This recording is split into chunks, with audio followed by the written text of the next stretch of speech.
All right, welcome back once again, everybody. I'm Don Seifrit. It's the Dr. Tree Fruit and Don podcast. This is our fruit bite being recorded on April 17th. It's a Monday. I'm here with Kari. Say hi, Kari. Hello. All right. Hi, Don. Hey. You have a kind of historical update for entomology and then lots and lots of stuff for you, right? Yeah. So folks, so April 17th, and we've already experienced summer, at least down here in South Central Pennsylvania, although I was looking at the historical data, or rather the data on NUA for other parts of the state, and other parts of the state has experienced summer-like weather too. Yeah. And I'm joking that Mother Nature is trying to kill me. I think the epitaph on my headstone is like, "Here lies Kari. The 2023 season finally did her in," because it's just been nuts how fast things are going. So with that, there's a lot to cover on the disease side of things. As far as the insect side of things, Dr. Greg Krofcheck is out of town at the moment, but I do know that we're at the petal fall stage in stone fruit for peaches and nectarines, and I know there were some important things that growers need to be thinking about there. If you're in bloom for apple, no insecticide should be going on right now. But I do know, channeling Greg and looking back last year at last year's updates, what I know Greg would want to tell folks is that all pheromone traps for monitoring fruit pests should be out in the orchard to be able to as far as monitoring your insects. I always hear that every single year. Also, I think this is also the time that folks can be applying the hand-applied mating disruption materials like Isomate and Sidetrack products. And so those that are planned to control for OFM, that's Oriental fruit moth, codling moth, dogwood borer, peach tree borer, or lesser peach tree borer. So you want to be putting that on sooner rather than later, and you want to be positioning these mating disruption dispensers as high within the tree canopies as possible, because this will help achieve the best control of targeted pests. The other thing that I remember, because this is directly impacting me, is that the petal fall spray for peaches and nectarines is the time to control for white peach scale. So as far as what you can do to control white peach scale, Greg has mentioned that Movento, Esteem, or Centaur are good choices for controlling white peach scale. So these are your little nuggets of wisdom that I've pieced together with regards to for insect control right now. Also, if you do have any questions right now, the Tree Fruit Production Guide, the Section 5, which has the IPM tables, that will also be a guide for you as well. Okay, so moving on to diseases. Oh my goodness, where do we even begin? So first, let's talk about the most devastating one that could happen, that's fire blight.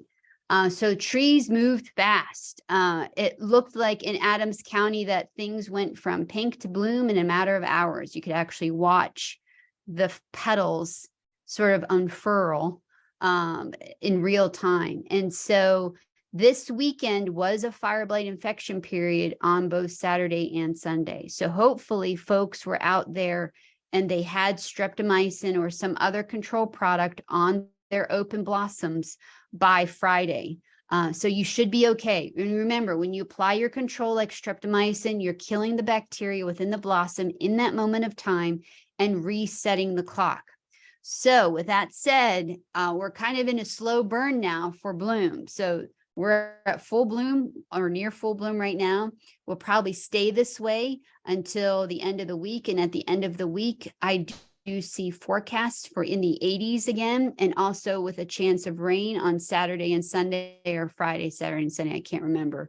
But with that said, if you still have bloom on your trees, a good time to spray would be probably Wednesday or Thursday to be able to reset that clock again, because the pollinators will be out. They'll be able to, fly to the blossoms and unwillingly deposit, the bacteria back into the blossoms, the open blossoms again. So just be mindful of that. For folks that might still be in pink, you want to be thinking about fire blight right now, because the closer we get to May, the more we see warmer temperatures. Also, again, by the late week, we're seeing warm temps again. So it's deja vu from last week. And so just as a review about fire blight, of when you need to be managing them and when there is a risk for infection. So there's 4 criteria that need to be met. Number 1, the flowers need to be open and the petals need to be intact. Flowers in petal fall are resistant to fire blight. You need an accumulation of 198 degree hours above 65 degrees. And it doesn't take long to achieve that when we have a string of hot weather days. You need a wetting event such as dew or rain, and you need an average daily temperature of 60 degrees. So there, we'll probably be right on the edge of that potential fire blight infection by the end of the week. So I wouldn't take chances just because this is a tricky time. I sort of either bloom's going to be finished fast, or we're going to be in this weird protracted bloom, or someone's going to be in a weird protracted bloom. So don't take any chances. And so even though you sprayed last week, if you're still in bloom this week, spray those trees again. Streptomycin is the control of choice, the antibiotic of choice. This still does a great job in Pennsylvania.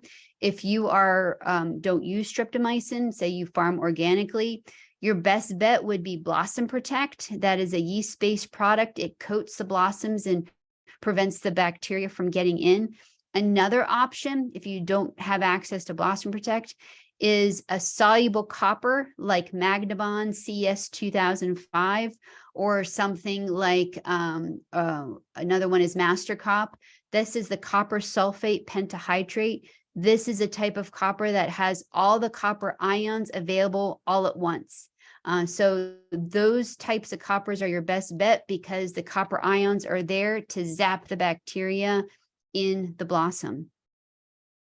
I would also consider incorporating Actigard as well, because this would give you some stretch of control. It activates the plant defenses, but you need 48 hours for that product to turn on.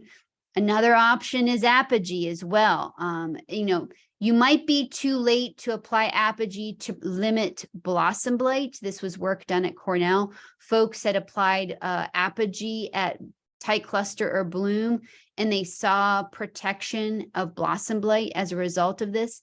You might not be able to get that on in time to have that reaction, just because Apogee takes about 10 days to do its thing, to thicken the cell walls. Apogee applied now or sometime during bloom, or even at pink, this will start protecting you post bloom. So when the shoots start growing, but be mindful, if it does turn into be one of these seasons where fire blight just kind of kicks our butt, you will need multiple applications of Apogee to limit that shoot blight spread. So just something to be mindful of. We'll cover this again in another fruit blight. I'll probably talk about it next week as well. Until we're out of the woods, I'll probably talk about the role of Apogee. Okay. Don, did I miss anything with fire blight? Good. I'm getting the thumbs up. I think we're good. Okay. No, I think okay. That you've covered all the major points there. I know the stone fruit one is just going to be the insects. Yeah. Okay. Yeah. I'm not sure. Email Greg, folks, or call Greg. But like I said, I'm just going based on what was written last year, based on where we were and what's also in the guide. But basically, things you can't go wrong with are putting up your traps. Just to reiterate what I said earlier, putting up your traps, the mating disruption. I know that's always best to be sooner rather than later. And I do know about the peach scale, the white peach scale. Peach scale needs to be controlled at petal fall, because that's when they're crawling. That's when you got the crawlers out, and that's when they're most vulnerable. That's what I do remember. But I think there's a few more insects that could be critical at this time too for peaches at petal fall, like Pum curculio and I think tarnished plant bug, but don't quote me.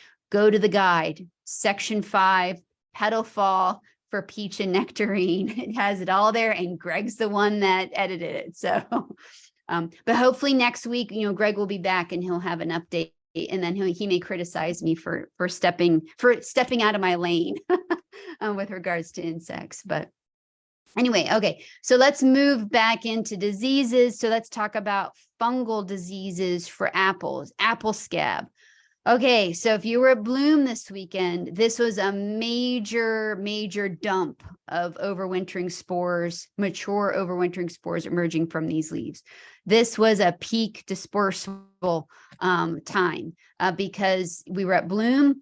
This is when you would have the max number of apple scab spores available. You also had a major wetting event occur this weekend around here. So this was severe disease pressure. So hopefully folks had fungicides on last week, but with the impending potential rainfall for this week, you aren't out of the woods just yet. Even though apple scab spores will drastically drop off at this point, if the folks who I'm talking to are the ones in bloom, if you were in pink last week, you are nearing peak, or you might be at peak this week. So the rule of thumb is that you reach peak apple scab spore potential for apple scab spore dispersal from about late pink through petal fall, early petal fall-ish, or mid petal fall, depending on what the conditions are that year. So peak can last for anywhere from 1 week to 3 weeks, depending on what we have, what's going on outside. So if you are in an area that's in full bloom right now, you're experiencing peak, and most likely those apple scab spores were all dispersed over the weekend. A lot of them were dispersed over the weekend.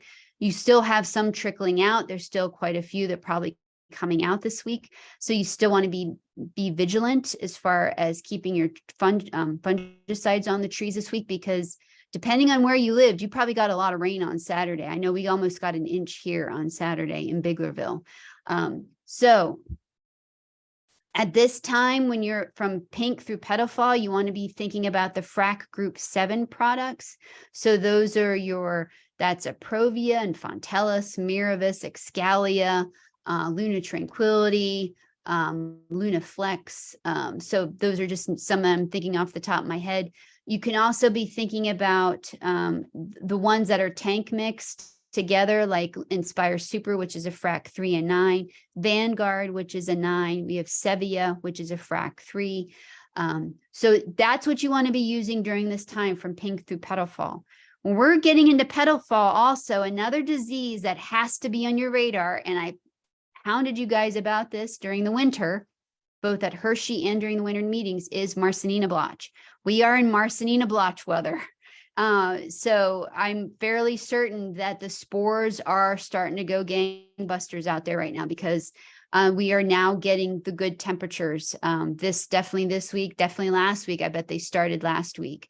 So what do you need to be thinking about? What you need to be thinking about with scab, the FRAC 3, 9s, and 7s. That's what you need to be applying. So you should be okay. So this isn't another disease you have to control separately. What you're doing for scab is also going to be controlling for Marsanina blotch right now. So just be mindful of not allowing your protection to lapse this week, because this will be another critical week. We're going to have nice warm weather. Marsanina blotch likes really warm, average warm temperatures from about 68 degrees and higher, and it likes a wetting event, and all it needs is 4 hours of leaf wetness for it to cause infection, which isn't that much time. And considering the humidity, in addition to the heat we have, it doesn't take long for that to happen. So please just be mindful of just keeping your trees protected this week. And again, we'll probably revisit this the following week too, because Marsanina is basically the gift that keeps on giving for a few weeks in a row. So just be mindful of that. Okay, so the other thing, or two more things to be thinking about, is rust. We are active in rust right now. The cedar apple rust galls and quince galls are very much active. They got wet and they are basically all nice and gelatinous and spewing their spores. If you're tank mixing with mancozeb, great.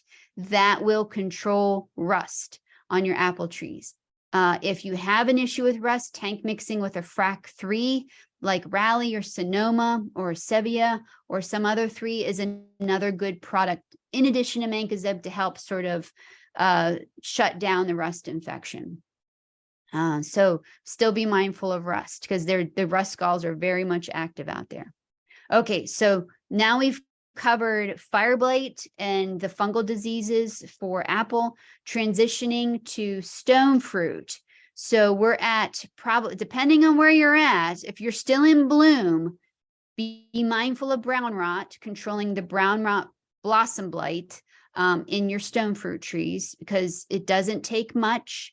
It likes temperatures that anywhere from, I think 40 to 80 degrees, and with some moisture, 41 to 86 degrees, the brown rot spores like those conditions, which is what we have, and moisture. So make sure you have your blossoms covered up with fungicides, hopefully right now.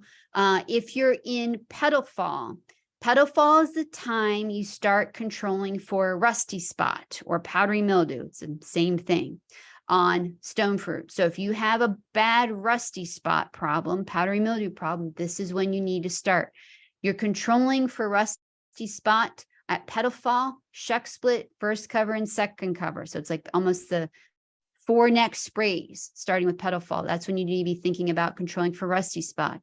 So the products need control for powdery mildew. This is what you're going to be using. So, your Sonomas, Sevia, Inspire Super, sulfur is a good one. It's nice and cheap. So just be mindful of that. And, also at petal fall, since we do have thin conditions, those fungicides controlling for rusty spot will also help kind of even suppress brown rot as well, the brown rot for blossom blight. So just be mindful of that. Also, probably at petal fall, since it's kind of starting to be pretty steamy again this week, bacterial spot. So basically bacterial spot in really good years, you probably want to start at petal fall. So you want to be thinking about your MycoShield or your Fireline, the oxytetracycline, or your bacterial-based products like Serenade or Double Nickel, the plant extracts like Regalia, or coppers. The copper is really is one of the more stronger products. And the coppers, you want to be using them at the 0.5 ounces to the acre of metallic copper. So that's the rate you're going to determine based on how much metallic copper is in that container per unit. So it's, how many pounds are in that product per gallon or per pound. So I've written a lot about this. Rutgers has done a lot of research on this. So there's lots of resources that should be on the web. It's in the Tree Fruit Production Guide. I'll put it in my next disease update as well, which will go out this week when I get some time to put it together. So it's a lot to think about. Summer came early, and with summer coming early, it's a disease bonanza out there. And I knew this was coming, Dawn. I knew it because last year Mother Nature gave me a break. It was kind of like, it really wasn't a disease year. Wasn't really fire blight for us. Scab was real light. Marsanina blotch kind of was a pain. Bitter rot was like all the diseases were kind of very vanilla. This year, I think it's a completely different situation since we got summer weather starting the beginning of April. So I am not sure what to expect. All I know is that I already feel like it's August as far as emotionally and stamina wise, because I think I've used my season's allotment of oomph and juice just in the last 2 weeks. So yeah, it ain't over. It ain't over yet. So I went back the other day and listened to some of the stuff from early season last year, and like listening to your updates they were just kind of like, yeah, everything's fine. Start thinking about this. You probably have a week, and it was very nice. It seemed very calm. Yeah. Now it's like, oh gosh, everything's going to hit the fan. And if I sound tired, it's because I am tired. Last week, we had our fire blight trials last week, and it was just like go time, no rest for the weary. So, and it's still that way. We're still going full tilt. Yeah. So, all right. I think that's I probably. think I covered it. Yeah. And I will say, full disclaimer, the entomology stuff, I'm not an entomologist. I was picking up what Greg has mentioned over the years and what he said last year and from the Tree Fruit Production Guide.